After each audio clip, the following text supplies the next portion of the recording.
ఎన్నో స్కీములు వచ్చినాయి. నాకు తెలిసి ఇప్పుడు చాలా స్కీములు, ఆ స్కీములలో ఎంటర్ అయిపోయి ఇలా మోసపోతున్నటువంటి వాళ్ళు అనేక మంది ఇలా తెలంగాణలో దాపురించారు.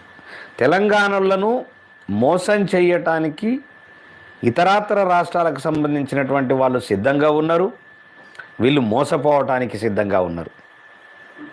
ఇలా మన రాష్ట్రంలో గంజాయి, డ్రగ్స్, మందు ఏరులై పారిన నిజంగా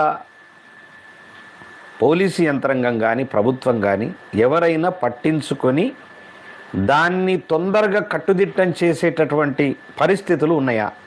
మీరు ఒక్కసారి ఆలోచించండి. లేవు. గత 11 సంవత్సరాలైంది మన తెలంగాణ రాష్ట్రం వచ్చి. ఆ 11 సంవత్సరాల నుంచి కూడా ఈ దొంగతనాలు